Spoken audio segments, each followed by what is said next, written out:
چھوڑ تو مالک کی بات. اکرمہ بن ابو جہل دوڑ گیا تھا, ابو جہل کا بیٹا, وہ اپنے باپ سے زیادہ دشمنی دوڑ گیا,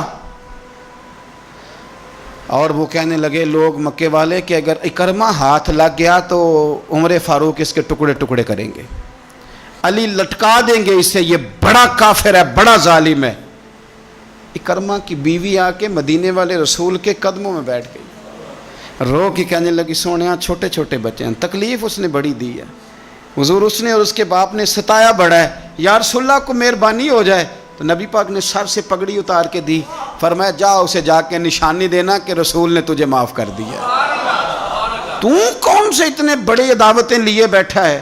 اور میں بڑی دفعہ کہہ چکا ہوں, بڑی دفعہ, کہ نبی پاک کی شہزادی کا قاتل حضرت زینب بڑی بیٹی, جس نے نیزہ مارا تھا گھوڑے کو اور وہ گھوڑے سے گر گئی تھی, وہ آ گیا فتح مکہ کے بیٹی کا قاتل, اور اس نے اپنے چہرے پہ نقاب اوڑھ کے نا تو نبی پاک کے سامنے آیا, کہنے لگا بہت بڑا دشمن بھی آئے تو معاف کر دیتے ہو.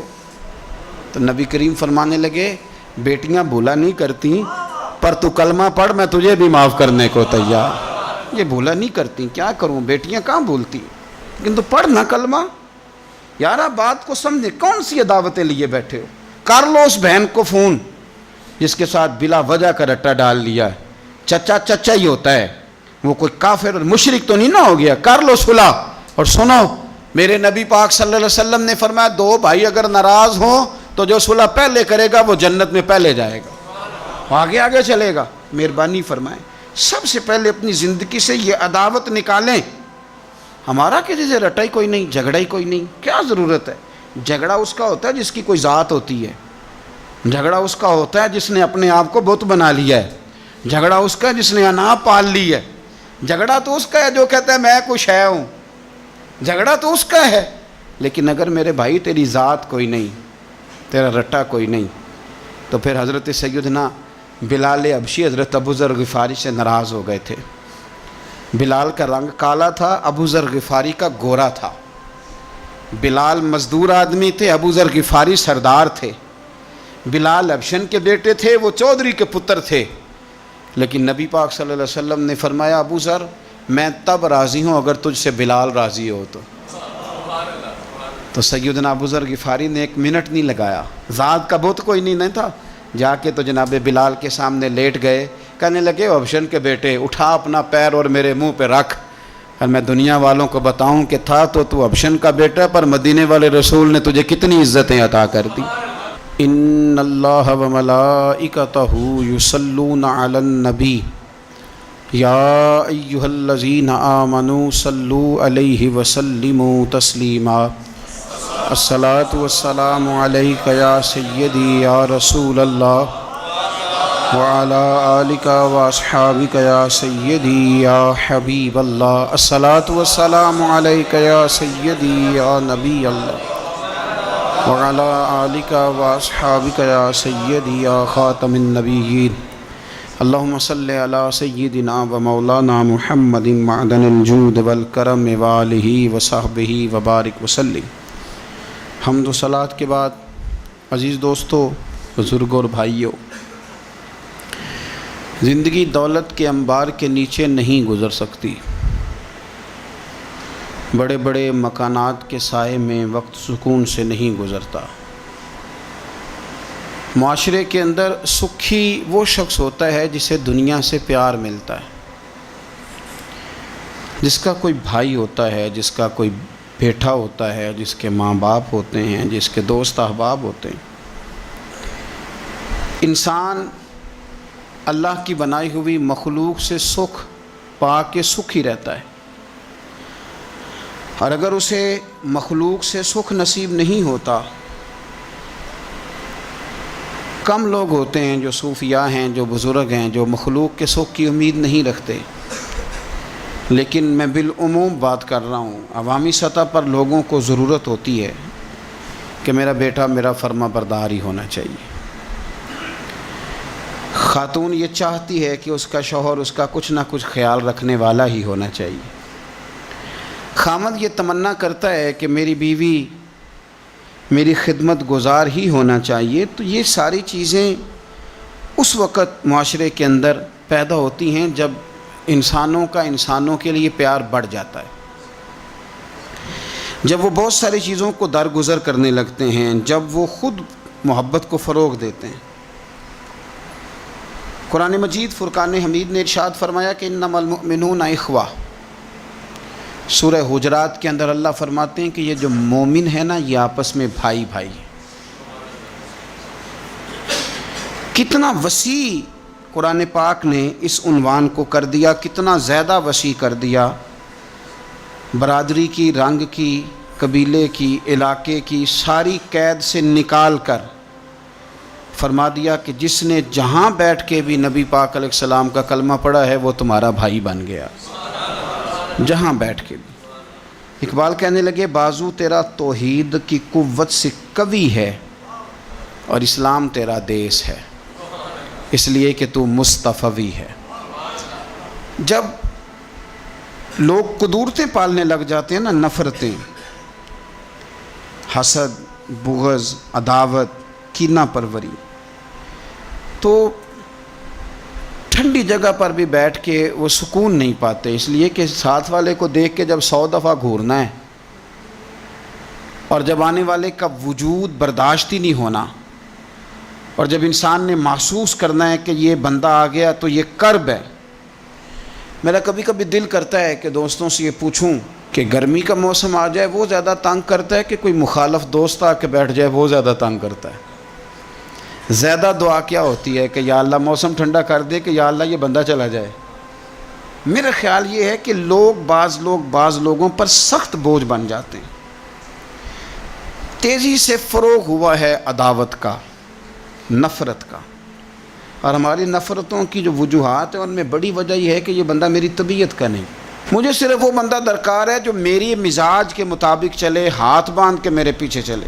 رسول کریم صلی اللہ تعالی علیہ وسلم دوسروں کے مزاج کا لحاظ کرتے تھے، دوسروں کے مزاج کا پاس فرماتے تھے، خیال کرتے تھے. نبی کریم صلی اللہ علیہ وسلم، عورت کے جذبات ہوتے ہیں، اس کا ایک اپنا زندگی میں اس کی کچھ خواہشات ہوتی ہیں. آپ کیا اس بات کو معمولی سمجھتے ہیں کہ نبی پاک صلی اللہ علیہ وسلم نماز کے لیے کھڑے ہوں رات کو تو حضور حضرت عائشہ صدیقہ سے فرمائیں کہ اگر تو کہے تو میں نماز پڑھ لوں، اس لیے کہ وقت تیرا ہے. میرے بھائی، کسی کے مزاج کا جب آپ بوجھ بننے کی کیا ضرورت ہے؟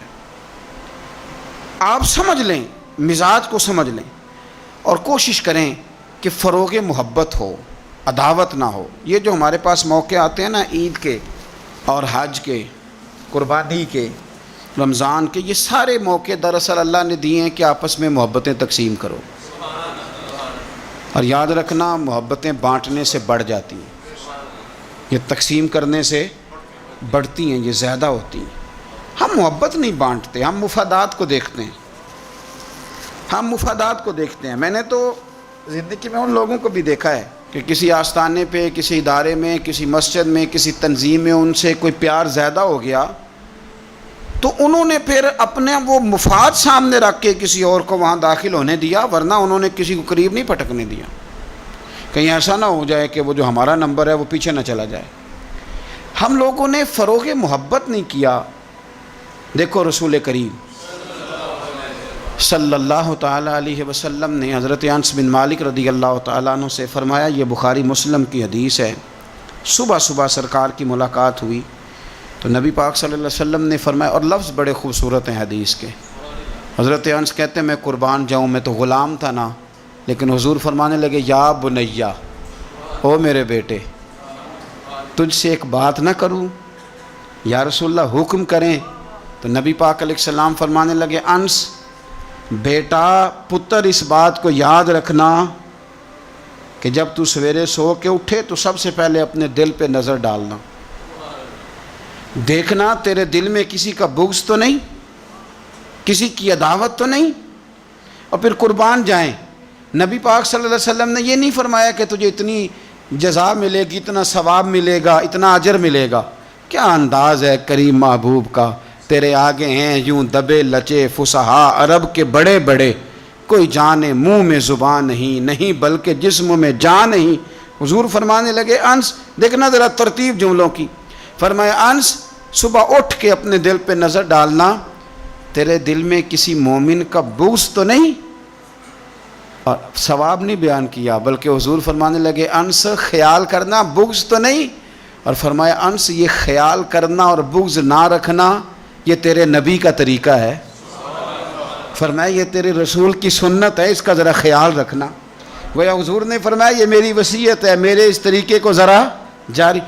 سویرے اٹھ کے موبائل پہ نظر ڈالنا ضروری نہیں، کھاتا دیکھنا ضروری نہیں، سویرے اٹھ کے کوئی روب ڈالنے کے نئے نئے طریقے اور مال کمانے کے نئے نئے طریقے سوچنا یہ تو مردہ کر دیتا ہے دل کو۔ سویرے اٹھ اور سب سے پہلے دل پہ نظر ڈال، اگر تیرا دل بغض سے پاک ہے تو پھر انشاءاللہ تعالیٰ پیسے اگر آج تھوڑے بھی کمائے گئے تو نیند رات کو انشاءاللہ سکون کی اللہ عطا فرمائے، لیکن اگر اندر حسد کا، بغض کا، نفاق کا دھندا چل رہا ہے، دھندا، کیا خوبصورت بات کرتے ہیں اللہ کے بندے حضرت سلطان باؤ رحمت اللہ تعالیٰ علیہ فرمانے لگے، اور دل کالے نالوں منہ کالا چنگا، جے کوئی رمز پچھانے، دل کالے نالوں منہ کالا چنگا، جے کوئی رمز پچھانے۔ چھوڑ، منہ کالا ہو جائے تو کام چل جاتا ہے، لیکن دل کالا ہو جائے تو تباہی اتر جاتی۔ دل نہ تیرا سیاہ کالا ہو، مہربانی کر۔ اتنی لڑائی کسی کی کسی کے ساتھ نہیں جتنی تکلیفیں ابو جال اور اس کی اولاد نے میرے رسول کو پہنچائی، لیکن میرے رسول کریم صلی اللہ علیہ وسلم سے او سون یار سون، چھوڑ تو سسر کی بات، تو چھوڑ ساس کی بات، تو چھوڑ بھائی کی بات، تو چھوڑ پڑوسی کی بات، سنو میرے رسول کریم صلی اللہ علیہ وسلم کا انداز کیا ہے یتیم کے تعلق سے۔ حضرت بشیر بن اقربہ رضی اللہ تعالیٰ، مجموع زوائد میرے سامنے پڑھی ہے، فرماتے ہیں احد میں میرے والد شہید ہو گئے، نبی پاک صلی اللہ تعالیٰ علیہ وسلم نے مجھے اپنے گھوڑے کے پیچھے اپنے ساتھ بٹھا لیا گھوڑے پہ، اور میں سرور کائنات علیہ الصلوۃ والسلام کے ساتھ گھوڑے پہ بیٹھا ہوں، تو حضور مجھ سے پوچھتے ہیں تمہارے والد چلے گئے؟ میں رو پڑا، میں نے عرض کی حضور اب نظام کیسے چلے گا؟ آپ یقین کریں چھاؤں کا پتہ تب بھی چلتا ہے کہ جب دھوپ آتی ہے اور اس کی قدر کا احساس ہوتا ہے، محسوس ہوتا ہے۔ جب کوئی گھر کا بڑا رخصت ہو جاتا ہے تو یوں لگتا ہے کہ ساری چھتیں کمروں کی بھی گر گئی ہیں، سین کی بھی گر گئی ہیں، اب یکدم دھوپ آئی ہے، پھر اس کا احساس محسوس ہوتا ہے۔ والد کے، دادا کے، بوڑھوں کے گھر میں ہوتے ہوئے تو بڑے سارے ویسے ہی مسئلے نہیں ہوتے، بہت سارے لوگ ویسے جھجکتے ہیں، سامنے ہی نہیں آتے۔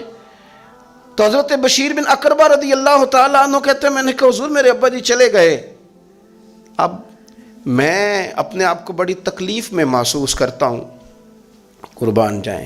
حضور نے یہ نہیں فرمایا میں تیرا خیال رکھوں گا، یہ نہیں فرمایا فکر نہ کرنا۔ ہمارے جملے کیا ہوتے ہیں؟ کوئی حکم ہوا تو بتانا، کوئی کام ہوا تو کہنا، کوئی ضرورت ہوئی تو فوراً فون کرنا، یہ نہیں فرمایا۔ قربان جائیں کیا ادائیں ہیں، کیا رنگ ہے، کیا دینے کا انداز ہے، اور کس طرح برکھا برستی ہے رحمت للعالمین محبوب کی۔ حضور فرمانے لگے بشیر کیا تو پسند نہیں کرتا کہ عائشہ تیری ماں بن جائے اور محمد عربی تیرے باپ بن جائیں؟ پسند کرتے ہو؟ حضرت بشیر بن اقربہ رضی اللہ تعالیٰ عنہ فرماتے ہیں کہ میں بیٹھا تو گھوڑے پہ تھا، پر مجھے یوں لگا کہ ساری ہی دنیا گویا میری جھولی میں آ گئی، سارا کچھ ہی یہاں، اتنی بڑی بات حضور نے کر دی، اتنے بڑے جملے کہہ دیے۔ میں تو پسند نہیں کرتا؟ تجھے اچھا نہیں لگتا کہ عائشہ تیری ماں بن جائے اور محمد مصطفیٰ صلی اللہ علیہ وسلم تیرے والد بن جائے؟ تو پسند نہیں فرماتے، بس ختم ہو گئی بات۔ پھر تو ہم نے دھوپ دیکھی کبھی نہیں، پھر تو غربت گویا آئی کبھی نہیں، پھر تو ہم نے دیکھا ہی نہیں مد و جزر کیا ہوتا ہے۔ وہ تو دنیا کی بات کرتے ہیں نا، مجھے تو لگتا ہے کہ جن کے لیے یہ لفظ آ گئے نا ان کی تو قیامت کی بھی ساری مشکلیں حل ہو گئیں، کہ تو آخرت کے بھی سارے معاملات طے ہو گئے۔ میرے نبی کریم صلی اللہ تعالیٰ علیہ وسلم ایک ہماری خاص توجہ، اور یہ ہمارا اپنا نفع ہے۔ ایک بچہ آ گیا، یتیم بچہ، اس نے آ کے عرض کی حضور 3 گھر میں افراد ہیں، میں، میری بہن اور میری بیوہ ماں، والد حضور چلے گئے، اور آج نہ 3 دن ہو گئے روٹی کوئی نہیں کھائی۔ میں اس منظر کو بھی جانتا ہوں کہ جب یتیم گھر میں اکٹھے بیٹھے ہوتے ہیں اور پتہ ہوتا ہے ان کو کہ ہماری اماں کے پاس آج پیسے کوئی نہیں اور گھر میں روٹی بھی کوئی نہیں، تو پھر ان کو بھوک ہی نہیں لگتی۔ ہاں نہیں لگتی۔ اماں پوچھتی ہے پتر روٹی کھانی ہے؟ نہیں میں تو سویرے جو کھایا تھا وہ ہضم ہی نہیں ہوا۔ اماں جی شاید ہی کوئی نہیں۔ یہ پردے اس طرح کر کے بچائے جاتے ہیں، ایک دوسرے کو تسلیاں دینا، ایک دوسرے سے پیار کا بڑھ جانا، ایک دوسرے کے لیے جذبات اور طرح کے بن جانا، حکمت الہی کے تقاضے ہوتے ہیں۔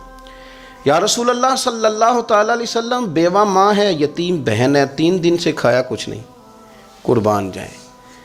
وہ گھر جہاں سے کائنات کھاتی ہے ساری، حضور نے فرمایا بلال جا کے ساری ازواج مطہرات سے پوچھ گھر میں کیا ہے۔ حضرت بلال کہتے ہیں میں سارے گھاری پوچھ آیا، ٹٹول آیا، ٹوٹل 21 کھجوریں نکلی۔ یہ 2 جہاں کے شاہ ہیں اور پاس کچھ رکھتے نہیں، 2 جہاں کی نعمتیں ہیں، ان کے خالی ہاتھ میں حضور کے سارے گھر کو میں ڈھونڈ 21 کھجوریں نکلی تو لا کے میں نے پیش کر دی، تو حضور نے ڈائریکٹ اس کو نہیں دی، نبی پاک نے اپنے ہاتھ پہ رکھ لی، اور کہتے ہیں پھر حضور نے نا اپنا منہ مبارک قریب کیا کھجوروں کے۔ صحابہ خود فرماتے ہیں کہ یہ جو حضور نے منہ مبارک قریب کیا نا تو نبی پاک برکت کی دعا کر رہے تھے، 21 کھجوروں پہ برکت کی دعا ہوئی۔ حضور نے اس بچے کو بلایا، تھپکی دی، فرمایا لے جا 7 تیری بہن کی۔ انہیں معمولی نہ سمجھنا ہو تو حضرت بلال کہتے ہیں حضور 3 بھی دے دینا کبھی تو 30 سال ختم ہی نہیں ہوتی، 30 سال گزر جاتے ہیں، نکالتے رہو کھاتے رہو، ختم ہی نہیں ہوتی۔ حضور نے فرمایا 7 تیری بہن کی، 7 تیری والدہ کی، اور 7 حضور نے اور بھی تلقین فرمایا ایک سویرے کھایا کرنا، ایک شام کو کھایا کرنا، یہ لے جا۔ حضرت سیدنا بلال حبشی کہتے ہیں رضی اللہ تعالیٰ عنہ کہ بچہ لے کے جب باہر نکلا تو حضرت سیدنا معاذ ابن جبل دوڑ کے گئے اور جا کے بچے کے سر پہ شفقت سے ہاتھ پھیرا، کہا فکر نہ کرنا، رب کریم تجھے بہترین سرپرست عطا کرے گا، پتر پریشان نہ ہونا، اللہ تیری مدد کرے گا۔ صرف حوصلہ دیا، سر پہ دست شفقت پھیرا، بچہ چلا گیا تو حضور نے فرمایا معاذ ادھر آؤ نا ذرا۔ یا رسول اللہ حکم ہو۔ فرمایا کس چیز نے تمہیں اٹھایا بچے کے سر پہ ہاتھ رکھنے کے لیے؟ کس نے تمہیں کہا؟ کس چیز نے تمہیں اٹھایا جو تم بچے تک پہنچ گئے؟ عرض کی یا رسول اللہ وہ جو میرے دل میں اللہ نے یتیم کے لیے رحمت رکھی ہے نا، اس نے مجھے اٹھایا تھا، اور میں نے جا کے اس کے سر پہ دست شفقت پھیرا تو حضور فرمانے لگے سن پھر، جو کسی یتیم کے سر پہ خالی ہاتھ بھی پھیر دے، جتنے بال اس کے ہاتھ کے نیچے آئیں گے نا، رب اتنی خطائیں معاف کرے گا، اتنی نیکیاں دے گا، اتنے درجے اس کے بلند کر دے گا۔ خالی دست شفقت ہی پھیر دے، دینا دلانا تو بعد کی بات ہے۔ مہربانی کرو، آپ یقین کرو ایسے گھٹن سی ہے، 10 آدمی اکٹھے نہیں بیٹھ سکتے کسی جگہ۔ آپ یقین کریں 4 دوست اور بڑی پیاری باتیں کر رہے ہیں، وہ کیا خوبصورت ان کی گفتگو ہے، لیکن ایک اٹھ کے گیا تو 3 اس کی غیبتیں کرنے لگ گئے، ایک ان میں سے اٹھ کے گیا تو باقی 2 غیبتیں کرنے لگ گئے۔ لب و لہجہ اتنا سخت اور ترش اختیار کیا جس کی حاجت ہی نہیں، ضرورت ہی نہیں، یہ آپ کیا کر رہے ہیں؟ تو کبھی بھی اس طرح کا رویہ نہ، جس کی تعریف کر لی سو اس کی کر لی، اور میرے نبی پاک صلی اللہ علیہ وسلم نے فرمایا جس کی ایک دفعہ تعریف کر لو کوشش کرنا زندگی بھر دوبارہ توہین نہ کرنا، اپنی زندگی سے نکالیں گلا شکوہ، تھوڑی دیر کے لیے سیکھ لیں معاف کرنا، عداوت کو نکال دیں، پہل کریں۔ اور 2 قدم ہوتا ہے انسان کے لیے، صرف 2 قدم، ایک قدم آپ نے اپنے نفس کی خواہش پہ رکھنا ہے، انشاءاللہ دوسرا قدم اللہ کے قرب کی طرف بڑھ جائے گا، اللہ کے قرب کی، صرف 2 قدم ہے، لمبا مسئلہ کوئی نہیں۔ تو پہلی بات محبت کے لیے یہ دیکھیں، اسلام نے نماز فرض کی، نماز بندے کا اللہ سے رشتہ ہے، لیکن فرمایا وَرْكَعُوا مَعَ الرَّاكِعِينَ، اکیلے نہ پڑھنا، جماعت کے ساتھ پڑھنا، جماعت کے ساتھ۔ پھر فرمایا چھوٹی مسجد میں جمعہ نہ پڑھنا، جامع مسجد میں جا کے پڑھنا۔ پھر فرمایا جب عید پڑھنا تو کھلے میدانوں میں سارے مل کے پڑھنا۔ پھر فرمایا جب حج پہ آؤ نا تو تمہیں سکون شلوار قمیض میں ہے یا تہمت کرتے میں ہے، لیکن یہاں جب میری بارگاہ میں آؤ نا میرا دل کرتا ہے سب کا ایک رنگ ہو، سفید۔ اور بڑی خوبصورت حدیث ترغیب و ترہیب میں نبی کریم صلی اللہ علیہ وسلم نے فرمایا کہ جب لاکھوں حاجی میدان عرفات میں جمع ہوتے ہیں نا، میدان عرفات میں کوئی بہت عالیشان بندوبست آج بھی نہیں ہے، آج بھی لوگ چٹائیوں پہ بیٹھتے ہیں، اور اے سی والی بس میں بھی آپ بیٹھ کے جائیں تو پھر بھی کچھ نہ کچھ گرد آپ پر پڑی جاتی ہے، وضو کرنے جائیں تو پھر بھی کچھ نہ کچھ ریت سر میں، داڑھی میں، بالوں میں پڑ جاتی ہے، لیکن لاکھوں لوگ آئیں پر اکٹھے ہو کے آئیں۔ اکیلے اکیلے کوئی میدان عرفات میں جائے اور 9 ذی الحج کے علاوہ جائے تو یہ مقام اسے نہیں ملتا، لاکھوں آئے، اکٹھے آئے تو حضرت ابو ہریرہ رضی اللہ تعالیٰ عنہ فرماتے ہیں رب کریم آسمان کے دروازے کھول کے فرشتوں سے فرماتے ہیں ذرا نیچے تو نظر کرو۔ فرشتے دیکھتے ہیں نیچے تو اللہ فرماتے ہیں ان کے چہروں پر گرد ہے، یہ بڑے بڑے بنگلوں میں رہنے والے، ان کی حالت دیکھو کتنی آج خستہ ہے، گویا تم نے تو کہا تھا نا یہ فساد پھیلائیں گے، تو فرشتوں مجھے بتاؤ یہ اربوں پتی، یہ مفتی، یہ صوفی، یہ علامہ، یہ شیخ، یہ پیر، یہ اتنے بڑے لوگ یہ کدھر آئے ہیں بتاؤ؟ تو فرشتے عرض کرتے ہیں اللہ تجھے راضی کرنے آئے ہیں، یہ لاکھوں لوگ گھر بار چھوڑ کے تجھے راضی کرنے آئے۔ تو میرے نبی پاک علیہ السلام فرماتے ہیں پھر رب فرماتا ہے تم گواہ ہو جاؤ میں نے ان سب کو دوزخ سے آزاد کر کے ان کے لیے جنت کا فیصلہ کر لیا۔ اور حضرت فضیل بن عیاض کہتے ہیں میں نے 1 سال کہا تھا اے اللہ مجھے بتا تو صحیح، اتنے بلا لی ہیں، قبول کس کس کا ہوا ہے؟ تو کہتے ہیں میں اور جاگتے ہوئے تو عاطف غیب سے ندا آئی فضیل تو کو منشی نہیں اللہ کی رحمت کا کہ تجھے پوچھ کے قبول کیا جائے گا، میں نے بلایا ہی اسے تھا جس کا میں نے قبول کر لینا تھا، دوسرا میں نے داخل ہی کوئی نہیں ہونے دیا، یہاں آیا ہی وہ ہے جس کا میں نے قبول کرنا تھا۔ حضور فرماتے ہیں رب فرماتے ہیں گواہ ہو جاؤ میں نے ان کے گناہ بخش کے جنت کا فیصلہ کر، اگلے لفظ سنیں گے تو اور خوش ہو جائیں گے۔ نبی پاک علیہ الصلاۃ والسلام فرمانے لگے، حضور فرمانے لگے رب فرشتوں سے فرماتا ہے انہیں بھی بخش دیا ہے اور جن جن کے لیے یہ دعا کریں گے میں ان سب کی بھی مغفرت فرما دوں۔ تو یہ ساری اجتماعی عبادات مسلمانوں کو آپس میں جوڑنے کے لیے، آپس کی محبتوں کے فروغ کے لیے۔ زکوٰۃ کیا ہے؟ امیروں کا غریبوں کو حصہ دینا۔ قربانی کیا ہے؟ اپنے پیسوں کا جانور خرید اور اپنے پیسے لگا کے اسے ذبح کر، پھر اس کا گوشت بنا، ساری ڈیوٹی تیری پر دینا غریبوں کو۔ یہ کیا ہے؟ یہ لوگوں کو ایک دوسرے سے جوڑتا ہے، یہ محبتیں پیدا کرتا ہے۔ میرے نبی پاک علیہ السلام نے فرمایا ایک دوسرے کو تحفہ لیا کرو، دیا کرو، اس سے محبت بڑھتی ہے۔ تحفہ دیا کرو، اس سے صرف لینا نہیں، تحفہ مہربانی فرمائیں۔ کسی کی جیب پر دھیان رکھنا منع ہے دین میں،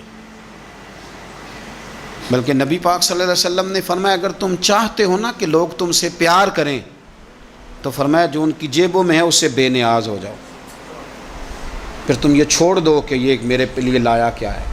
اگر تم لوگوں کی جیبوں پر توجہ کرو گے تو پھر وہ لوگ تم سے کبھی محبت نہیں کریں گے۔ لیکن ایک شریعت نے جو اینگل دی تحفے طائف کی، اس کا جو انداز ہے اس پر ذرا غور کریں۔ حضرت جابر بن عبداللہ رضی اللہ تعالیٰ عنہ فرمانے لگے کہ میری اماں نے نا حریرہ بنایا، عرب شریف میں کھانا بنتا تھا حریرہ۔ میرے والد گرامی نے میری ماں سے سفارش کی، ان کے والد حضرت عبداللہ ابن عمر یہ میدان احد کے پہلے شہید ہیں، اور نبی کریم صلی اللہ علیہ وسلم نے فرمایا تھا جو جو شہید ہوا رب نے اس پر پردے ڈال کے بات کی، لیکن جابر جب تیرے والد گئے ہیں تو رب نے بے پردہ گفتگو فرمائی ہے۔ اتنا بڑا آدمی حضرت عبداللہ ابن عمر رضی اللہ تعالیٰ عنہ۔ تو انہوں نے نا اپنی بیوی سے کہا کہ اچھا سا حریرہ بناؤ، میں نے سرکار کی بارگاہ میں پیش کرنا ہے۔ تو کہتے ہیں بڑا پیارا، میری ماں نے نا بڑی خوشبو اس میں سے آ رہی تھی، وہ تیار کر کے اور بڑے برتن میں ڈال کے اوپر سے ڈھک کے مجھے دیا۔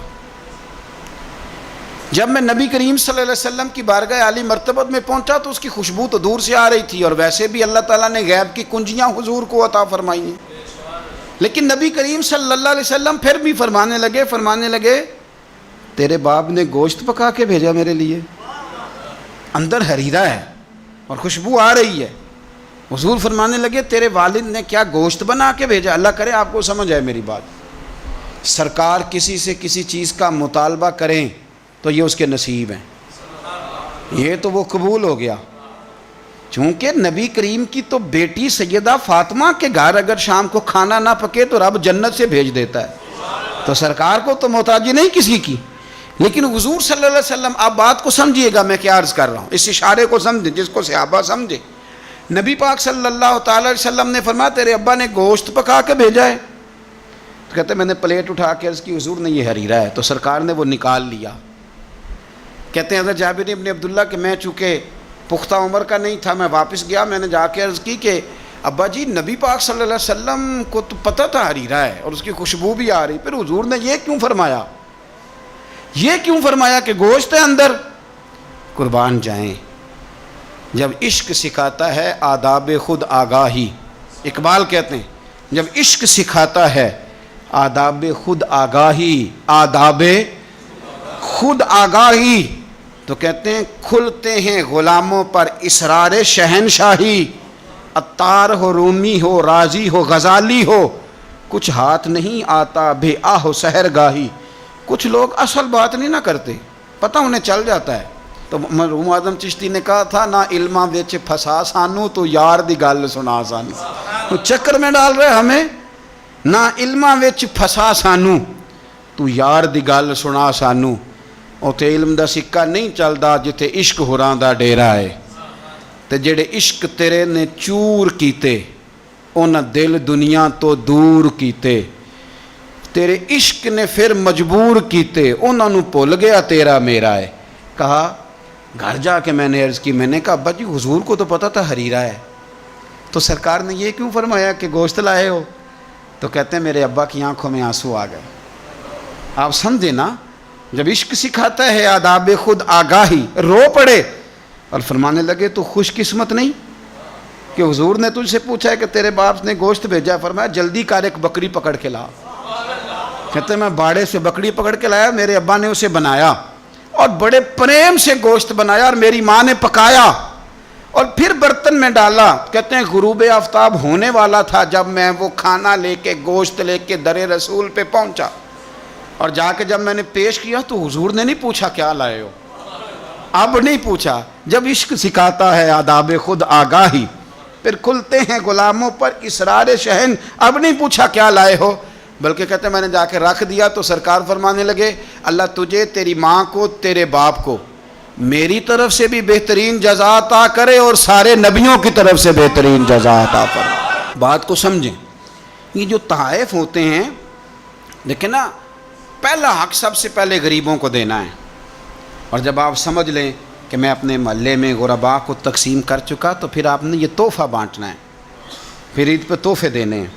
نبی پاک صلی اللہ علیہ وسلم اپنے کسی صحابی کی شادی ہوتی تو اپنے دستے مبارک سے کھجوریں بانٹا کرتے، کھجوریں اپنے دستے مبارک سے بانٹا کرتے. تحفے سے محبت بڑھتی ہے، اس سے پیار بڑھتا ہے.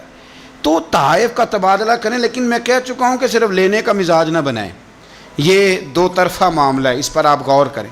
پھر اگر آپ چاہتے ہیں کہ آپ محبت میں مزید فروغ ہو تو زندگی میں عاجزی پیدا کریں. کنز المال میں حدیث ہے، ایک مختصر جملہ ہے حدیث کا، پر اسے یاد رکھنا. نبی پاک صلی اللہ علیہ وسلم نے فرمایا ہر چیز کا کوئی پھل ہوتا ہے. آپ کوئی کام بھی کرتے ہیں تو اس کا کوئی رزلٹ نکلتا ہے، پھل ہوتا ہے. تو نبی پاک علیہ السلام نے فرمایا یہ جو عاجزی ہے نا، اس کا پھل محبت ہے. تم اگر عاجزی کرو گے تو پھر اس کا پھل محبت ہے. جھک جائیں، جھکنے سے رشتے مضبوط ہوتے ہیں. کبھی سسر کو بھی معذرت کرنی پڑے تو یہ کوئی مشکل کام نہیں، غلطی ساس سے بھی ہو ہی جاتی ہے. ڈٹ نہ جائیں، آڑ نہ جائیں. کیا نبی کریم صلی اللہ علیہ وسلم اپنے صحابہ سے معذرت نہیں کرتے تھے؟ کوئی تصور کر سکتا ہے کہ سرکار غلطی کریں گے؟ نبی پاک کے لیے جو گناہ کا گمان کرے وہ گمراہ ہے. لیکن صحابی صفیں سیدھی کراتے ہیں، ان کے پیٹ میں نبی پاک کا تیر لگ گیا تو حضور نے فرمایا نہیں مجھے اللہ کی رضا کے لیے معاف کر دے. وقت وصال حضور نے اعلان نہیں فرمایا کہ مجھ سے کوئی کسی شخص کو تکلیف پہنچی ہو تو بدلہ لے لے. تو کیا ابا جی غلطی کر ہی نہیں سکتے؟ کیا حضرت صاحب سے غلطی ہوتی نہیں؟ استاد صاحب اب معصوم ہو گئے تو نیچے اتریں تھوڑا سا. اگر آپ نے رشتے بچانے ہیں تو نیچے اتریں، ورنہ یاد رکھ لیں زندگی میں تنہا رہ جائیں گے. جسے جھکنا نہیں آتا اس کا کوئی رشتہ قائم نہیں رہتا. میاں صاحب فرمایا کرتے تھے نیویں نال تے نب جاندی ہے جے کر دلوں نبھائیے، اچھیاں نال نہ نبے محمد جے کسرہ نہ کھائیے۔ اگر تجھے عادت ہے تھوڑی سی، تھوڑا سا تو کسر کھا لیتا ہے تو پھر تیری نبھ جائے گی۔ اگر تو کہتا ہے نا ماں بدولت، تو یہ سوال ہی نہیں۔ اور ایک جگہ اور کہا، فرمانے لگے اچا نام رکھایا جس نے او چلے وچ سڑیا، اچا نام رکھایا جس نے او چلے وچ سڑیا، اور نیواں ہو کے لنگ محمد لنگ جاویں گا اڑیا۔ نیواں ہو کے لنگ محمد۔ پھر تو آج ہم نے رشتے گوا لیے، لیکن ہم بارڈر پہ بیٹھے رہے، سلنڈر کرنا نہیں سیکھا۔ چپ کر کے سلنڈر کر دیں۔ آپ یقین کریں جو سلنڈر کرنے کا مزہ ہے نا، وہ کسی اور چیز کا نہیں۔ اپنی زندگی کے اندر حق پہ کھڑے ہونا اور بات ہے، لیکن ہم تو ذات کے لیے کھڑے ہیں۔ اگر آپ تھوڑا سا اس پر توجہ کریں گے، عاجزی اختیار کریں گے، تو آپ دیکھیں گے کہ محبتوں کو فروغ ہوگا۔ ایک تو درگزر کریں، تحفے کا لین دین کریں، عاجزی اختیار کریں، دل سے کدورت کو دور کریں، اپنے ان رشتہ داروں کو جو آپ سے ناراض ہیں ان کو فون کریں، اور کوشش کریں کہ جن جن کی غیبتیں کر چکے ہیں دوبارہ نہ کرنے کا عہد کریں۔ کوشش کریں کہ یہ جو بہت زیادہ لوگوں کے بارے میں بلا وجہ ہم نے سوچ لیا نا، یہ بھی میرا مخالف ہے، یہ بھی میرا مخالف ہے، یہ بھی، ان چیزوں کو بلا وجہ نکال دیں۔ خود کسی کا حسد کرے نہ، اور کسی کو اپنا حاسد سمجھے نہ۔ آخر دعوانا۔ فرمایا کہ وہ بندے جو اللہ کی محبت میں کھانا کھلاتے ہیں، جو اس کی محبت میں کھانا کھلاتے ہیں، کس کو کھلاتے ہیں؟ فرمایا وہ مسکین کو کھلاتے ہیں، یتیم کو کھلاتے ہیں، اور اسیر کو کھلاتے ہیں، قیدی کو کھانا کھلاتے ہیں اللہ کی محبت میں، اللہ کی محبت میں، اللہ کی رضا پانے کے لیے۔ اللہ تبارک و تعالیٰ کی حکمت کے تقاضے ہوتے ہیں کہ بعض اوقات بعض بچے ابھی چھوٹے ہوتے ہیں اور ان کے والد کا انتقال ہو جاتا ہے۔ ایسے بچوں کو یتیم کہا جاتا ہے۔ وہ نابالغ بچہ جس کا والد انتقال کر جائے اس کو یتیم کہتے ہیں۔ جب بالغ ہو جائے تو اس پر پھر اس چیز کا اطلاق نہیں ہوتا۔ اگرچہ اہل لغت تو یہی فرماتے ہیں کہ ماں باپ دونوں کے جانے سے بچہ یتیم ہوتا ہے۔ یہ جو یتیم بچے ہوتے ہیں، بچیاں ہوتی ہیں، ان کے کثیر حقوق قرآن و سنت میں بیان کیے گئے۔ اللہ تبارک و تعالیٰ کے پیارے حبیب صلی اللہ تعالیٰ علیہ وسلم نے ایک خاص توجہ ہماری کرائی ان کے حقوق کے تعلق سے۔ والد کی موجودگی انسان کے لیے ایک بہت بڑا سہارا رکھتی ہے، اور بالخصوص اس موقع پر جب آدمی چھوٹا ہوتا ہے، بچے کمزور ہوتے ہیں، انہیں گھنی چھاؤں کی ضرورت ہوتی ہے، گھنی چھاؤں کی، جس میں وہ اپنا وقت صحیح طریقے سے گزار سکیں۔ ہمارے ہاں یہ ہوتا ہے کہ اگر کوئی کسی کا والد انتقال کر جاتا ہے تو وقتی طور پر تو بہت ساری اس کے لیے آسانیاں کی جاتی ہیں۔ بہت سارے لوگ ہوتے ہیں جو وقتی طور پر آ کے دست شفقت پھیرتے ہیں، وقتی طور پر سہارا دیتے ہیں، کسی وقت کو تھوڑی بہت مدد بھی کر جاتے ہیں، لیکن مستقل بنیادوں پر ان کا خیال نہیں رکھا جاتا۔ ان کو مستقل ضرورت ہوتی ہے نگرانی کی، مستقل ضرورت ہوتی ہے تربیت کی، مستقل ضرورت ہوتی ہے دھوپ چھاؤں سے بچانے کی۔ وقتی چونکہ جذبات ہوتے ہیں، بھائی چلا گیا اس کے بچوں کے ساتھ تھوڑا بہت، پھر آہستہ آہستہ لوگ کہانیاں بنانے لگتے ہیں کہ ان کا ابا اتنے پیسے بھی تو چھوڑ گیا نا، اتنی جائیداد بھی تو ان کے پاس ہے نا، اور اب یہ بڑے بھی تو ہو گئے ہیں نا، مہنگے اسکول میں پڑھنا ضروری تو نہیں ہے نا۔ تو پھر رویوں میں سختی آتی جاتی ہے۔ اب جو بچے زیادہ کمزور ہوں، فیملی میں بھی ایسا کوئی نہ ہو، تو ہمارے ہاں ان کے لیے یتیم خانے بنتے ہیں۔ بڑا بڑا اچھا لوگ کام کر رہے ہیں ہمارے ملک میں۔ اللہ تعالیٰ نے لوگوں کو بڑا نرم دل دیا ہے، لوگ بڑا خیال رکھتے ہیں۔ مدارس اسلامیہ بڑی ساری خدمت کرتے ہیں اس تعلق سے۔ بہت سارے لوگ ہیں جنہوں نے ویلفیئر ادارے قائم کیے ہیں، لیکن میں اپنی ایک چھوٹی سی رائے رکھتا ہوں۔ میں یہ کہتا ہوں کہ ہمارے ہاں بعض ادارے، سب نہیں، بعض ادارے اس طرح کرتے ہیں کہ جو ڈونر ہوتے ہیں، جنہوں نے فنڈ دینا ہوتا ہے، ان کو لا کے نہ تو دکھاتے ہیں، یہ جی اتنے سارے بچے ہیں جی ہمارے پاس، غریب مسکین لاچار۔ میں کہتا ہوں کہ یہ کوئی مال تو نہیں نا جو دکھا کے آپ نے پیسہ اکٹھا کرنا ہے۔ چلے آپ نے اچھی نیت کے ساتھ ہی یہ کام کیا، آپ کا خیال تھا کہ ان بچوں کے لیے کوئی اور اسباب جمع ہو جائیں، کچھ ان کو مزید کچھ ملے گا، لیکن یہ کہ آپ نے اچھے اور خیر کے جذبے کے ساتھ بھی یہ کام کیا، لیکن آپ کو چونکہ تربیت کرنی تھی ان بچوں کی، اب جب ان کو پتہ چل گیا کہ ہمیں تو دکھایا جا رہا ہے اور جس طرح اپنا مال صاف ستھرا کر کے لوگوں کے سامنے پیش کیا جاتا ہے، اس طرح ہمیں تو دکھا کے پیسے اکٹھے کیے جا رہے ہیں، تو ایک ان کا ذہن بن جاتا ہے، وہ ساری زندگی اس رویے میں آ جاتے ہیں کہ میں نے شاید مانگ کے ہی کھانا ہے، مجھے شاید اسی طرح ہاتھ ہی پھیلانا ہے۔ وہ لوگوں کے ہاتھوں کو دیکھنے کے آہستہ آہستہ عادی ہو جاتے ہیں۔ اگر کوئی ان کے اندر خاص صلاحیت ہوتی بھی ہے تو وہ صلاحیت ان کی دم توڑ جاتی ہے، وہ آگے بڑھنے کو تیار ہی نہیں ہوتے، سہارے تلاش کرتے رہتے ہیں۔ ہمارے بعض مدارس میں بھی یہ کام ہوتا ہے، سیٹھ صاحب، نواب صاحب، مالدار آدمی وہ آیا ہے تو وہ اب وہ جا رہا ہے کلاسوں میں، ایک ایک کلاس اس کو دکھائی جا رہی ہے، اتنے بچے ہیں، یہ کرتے ہیں، ٹھیک ہے آپ کے جذبات اچھے ہی ہوں گے، لیکن میرا موقف یہ ہے کہ بچوں کے دلوں پہ جو گزرے گی اس کا بھی تو ہمیں خیال رکھنا ہے نا، اس پر بھی تو ہمیں توجہ کرنی ہے نا۔ تو اس لیے یہ کہ یہ ماحول نہیں بنائیں لوگوں کے ذہنوں میں، ان کو مستقل کفالت۔ آپ قرآن و سنت کو آپ پڑھیں نا تو رسول کریم صلی اللہ علیہ وسلم نے فرمایا کہ انا وکافل الیتیم، فرمایا میں اور یتیم کی کفالت کرنے والا، وقتی طور پر 10,000 دے کے واپس جانے والا نہیں، کفالت کرنے والا، مستقل بنیادوں پر اس کا خیال رکھنے والا، اس کی پرورش کرنے والا، اس کے آگے بڑھنے میں اس کی مدد کرنے والا۔ فرمایا میں اور یتیم کی پرورش کرنے والا قیامت کے دن اس طرح ہوں گے جس طرح میری یہ 2 انگلیاں جڑی ہوئی ہیں۔ حضور فرماتے ہیں اس طرح قیامت کے دن میں اور یتیم کو پالنے والا ہوں گے۔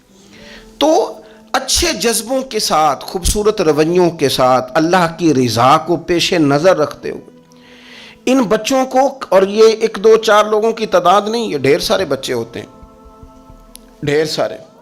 میری ذاتی یہ رائے ہے کہ ان بچوں سے بار بار پوچھیں بھی نہ آپ کو ضرورت کیا ہے، ان کو بار بار احساس نہ دلائیں کہ ہم آپ کا خیال رکھتے ہیں، یہ بھی نہ کریں۔ آپ بائی دا وے بھی تو سارا کچھ کر سکتے ہیں، پیچھے رہ کے بھی تو کر سکتے ہیں۔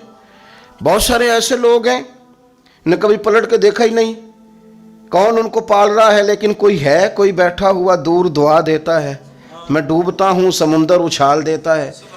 کفالت کریں، نگرانی کریں، ان کا مستقل بنیادوں پر خیال رکھیں، ان کے لیے اسباب فراہم کریں۔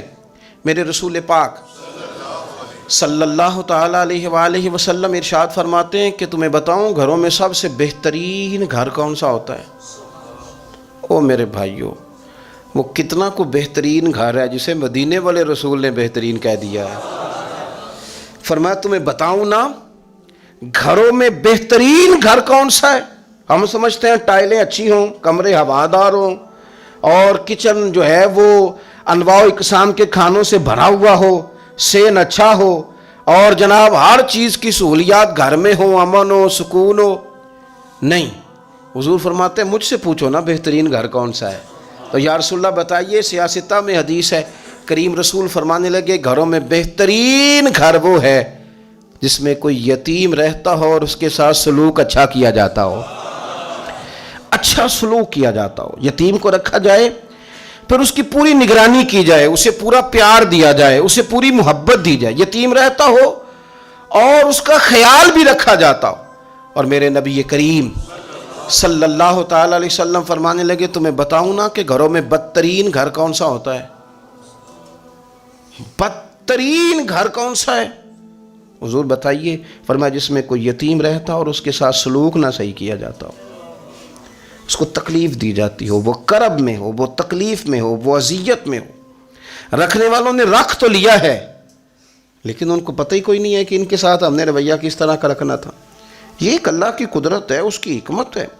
چلے جاتے ہیں بعض اوقات بڑے، میں نے جو شروع میں آیت پڑھی اللہ فرماتے ہیں علم یجد کا یتیمن فآوا، محبوب ہم نے آپ کو یتیم پایا، پھر اپنے جوار رحمت میں وسیع جگہ دی، پھر ہم نے آپ کو غنی کر دیا، پھر ہم نے آپ کو اپنے قرب کا رستہ عطا کیا۔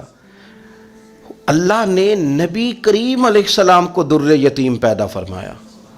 یہ یتیموں کے تعلق سے ایک عظیم شان ان لوگوں کو دینی تھی، تو اللہ نے اپنے حبیب کو بھی در یتیم پیدا کر دیا۔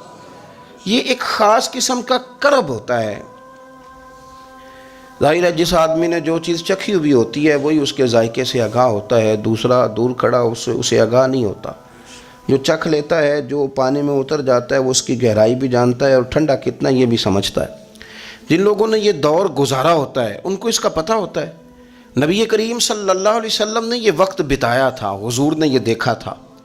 حضور صلی اللہ علیہ وسلم اس کی تکلیف سے، اس کی آزمائش سے، اس کے مد و جزر سے پوری طرح آگاہ تھے، اس لیے حضور نے گن گن کے یتیموں کے حقوق بیان کیے۔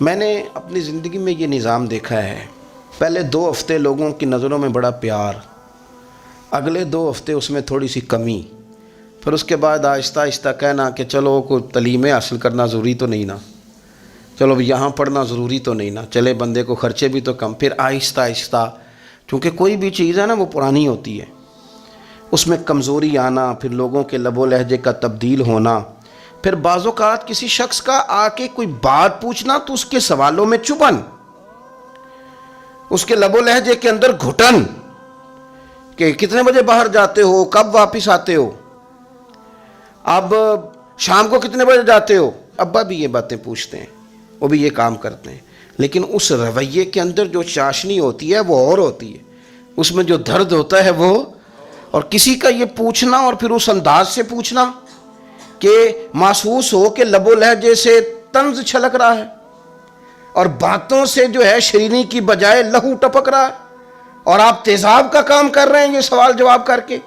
یہ کمزوریاں، یہ انداز، اور یہاں تک کہ بیٹیوں کے رشتے دیکھنے والوں کا آنا تو ان کا یہ پوچھنا کہ بھائیوں کا رویہ کیسا ہے۔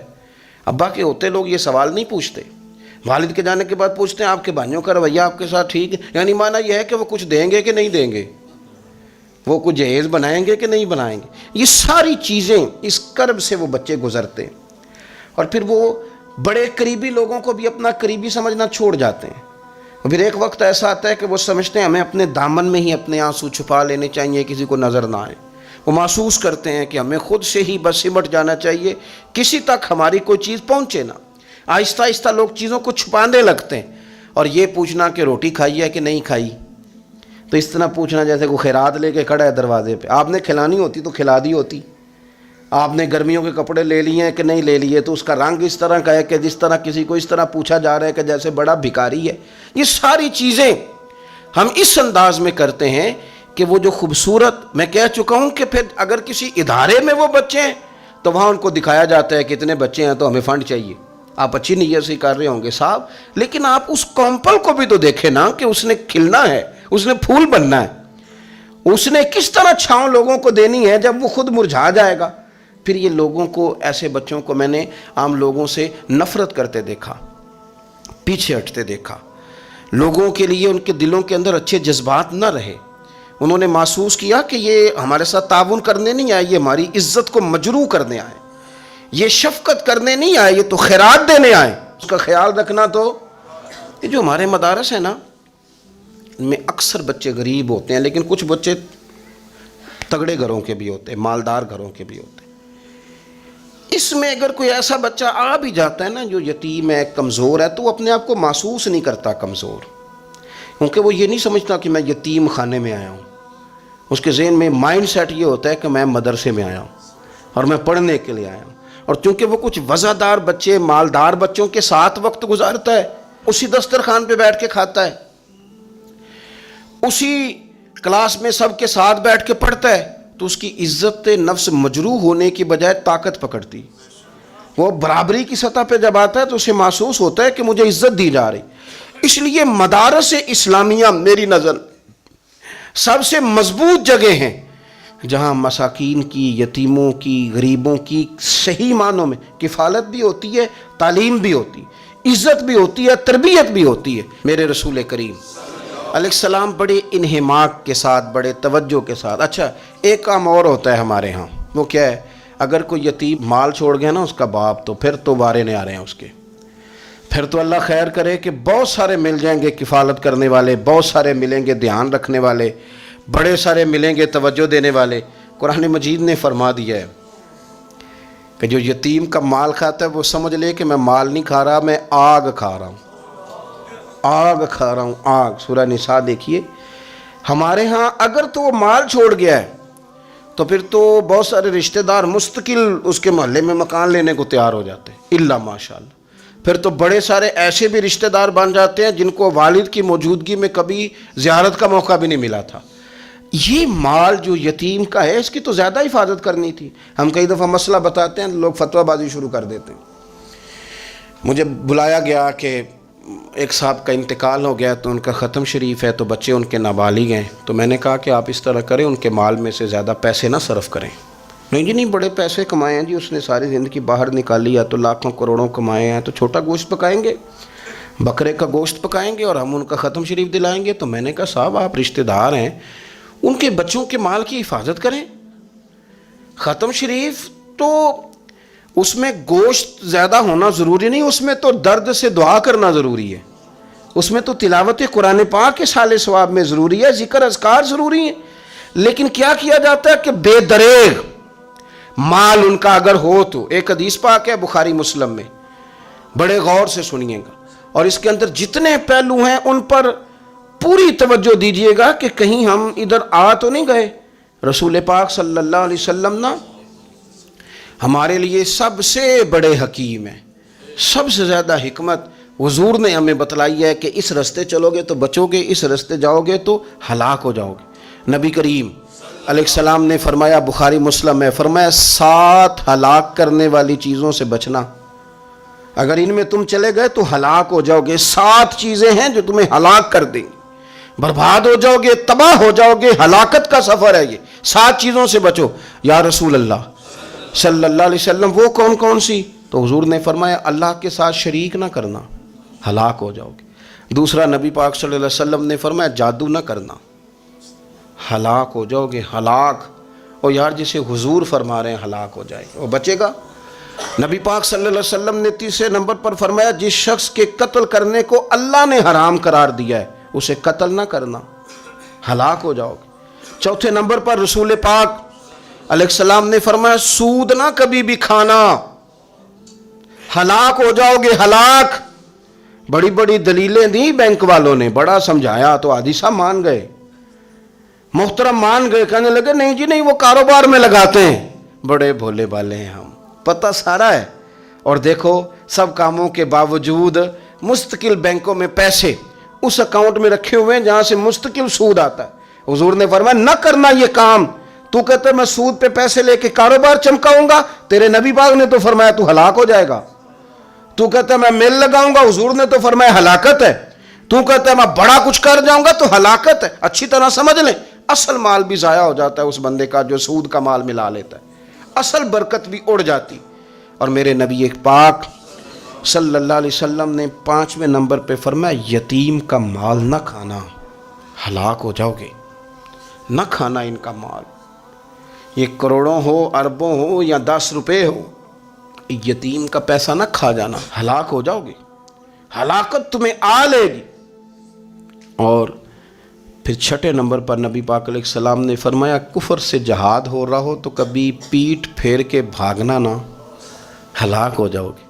اور 7ویں نمبر پر اللہ کے رسول نے فرمایا بے قصور اور بے گناہ عورت پر تہمت نہ لگانا, بلا وجہ بہو کے کھاتے نہ کچھ ڈال دینا, بلا وجہ بھابھی اور بیوی اور کسی بھی خاتون پر کوئی الزام بے قصور عورت پر بہتان نہ لگانا. مار مار کے ایک شخص نے بحال کر دیا بیوی کو اور بعد میں پتہ چلا کہ جی مجھے شک ہے تعویذ کراتی ہے. کیا آپ کی سوچ ہے؟ مسلمان اللہ کو ماننے والا اور اس باتوں پر الزام لگائے گا تعویذ کرا کے لاتی. بے قصور عورت پر بہتان, یہ ایک تو بات ہے اسے مارنا, اور ایک یہ ہے کہ کوئی تکلیف دینا. اور ایک خالی اتنی بات کی کہ بہتان بھی نہ لگانا اس پر، الزام نہ لگانا، یعنی تم نے صرف بے قصور عورت پر الزام ہی لگایا تو حضور فرماتے ہیں ہلاک ہو جاؤ. یہ ہلاکت والا کام ہے. لیکن ہم بغیر سوچے سمجھے کہہ دیتے ہیں اس نے کہا ہے، اس نے کیا ہے، یہ کرتی ہے. یہ کام نہیں کریں. یہ 7 وہ چیزیں ہیں جو ہلاک کر دیں گی. نبی پاک صلی اللہ تعالیٰ علیہ وآلہ وسلم فرماتے ہیں میں نا جنت کا دروازہ کھولوں گا تو ایک عورت کو نا میں سبقت لے جاتے ہوئے دیکھوں گا، یعنی وہ جلدی سے جنت میں داخل ہو رہی. یا بعض شارحین کہتے ہیں کہ حضور داخل ہوتے ہی سب سے پہلے اس کا چہرہ دیکھیں گے. حضور فرمائیں گے تو پہلے ہی آ گئی بی بی جنت میں. حضور نے دروازہ کھولا تو جلدی سے نظر آئی، تو پہلے آ گئی. سب نے لکھا ہے کہ اس عورت کی شان یہ ہے کہ سب سے پہلے جنت میں گئی. میں نے حدیث پڑھی تو میں نے نیچے حاشیے میں لکھا، میں نے کہا میرا خیال یہ ہے کہ اس کی زیادہ شان یہ ہے کہ جنت میں اس کی سب سے پہلی ملاقات مدینے والے محبوب سے ہو گئی. یہ دیکھو کتنی بڑی شان. حضور فرمانے لگے تو کیسے پہلے ہی آ گئی، کون ہے تو؟ وہ کہنے لگی حضور میں بیوہ ہوں، میرے بچے یتیم تھے، میں نے ان کی خاطر نہ بیٹھی رہی، میں نے نکاح نہیں کیا، میں نے ان یتیموں کی پرورش کی، بیوہ بن کے زندگی گزار دی، ان یتیموں کے لیے بیٹھی رہی. اس کو جائز ہے، یہ کر سکتی تھی، لیکن اس نے سوچا کہ میں ان کی نگہبانی یتیموں کے لیے بیٹھی رہی. آج شان یہ ہے کہ مدینے والے کے لیے جب دروازہ کھلا ہے تو اس بی بی کو بھی رب کریم نے فوراً ہی جنت عطا فرما دی. یہ سب سے پہلے گئی.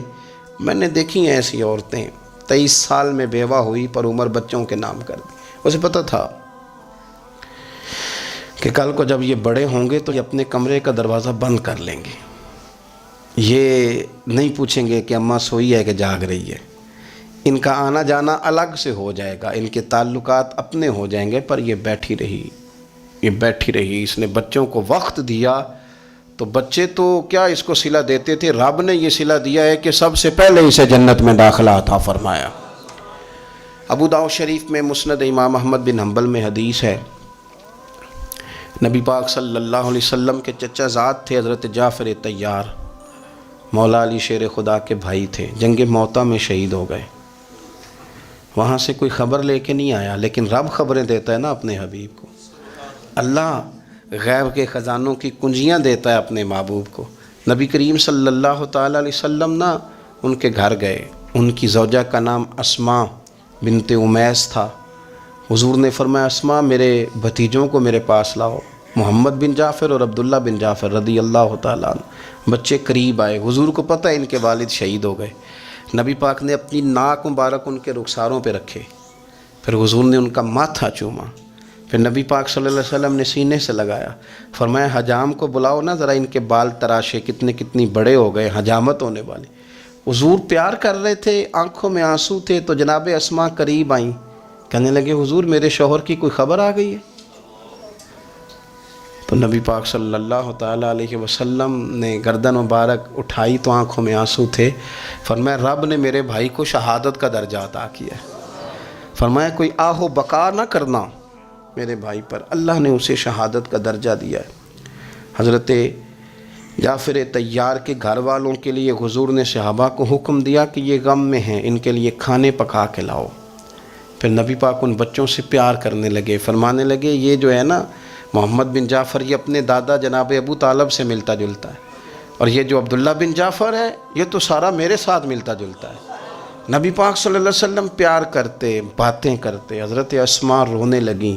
یہ ابو داؤد شریف میں مسند امام احمد بن حنبل میں چمکتے جملے. عرض کرنے لگی حضور میرے بچوں کا کیا بنے گا، کون کفالت کرے گا؟ قربان جائیں رسول پاک صلی اللہ علیہ وسلم کے کیا جملے، یتیموں کے لیے حضور کا نوازنے کا کیا انداز ہے. فرمایا اسماء تو فکر نہ کر، انا ولیہم فی الدنیا والآخرہ. فرمایا میں دنیا میں بھی ان کا وارث بنوں گا، قیامت کے دن بھی ان کا وارث بنوں گا. تو صرف دنیا کی بات کرتی ہے کہ نظام معیشت کا کیسے چلے گا، اور میرا وعدہ یہ ہے کہ دنیا میں بھی ان کی سرپرستی کروں گا، آخرت میں بھی سرپرستی کروں گا، آخرت میں بھی میں ان کا خیال رکھوں گا. آپ غور تو فرمائیں، توجہ تو کریں کہ اس قدر زیادہ حضور کا انہماک اس طبقے کے ساتھ ہمیں اپنے دائیں بائیں عزیزوں میں، رشتہ داروں میں، دوستوں میں، علاقہ میں.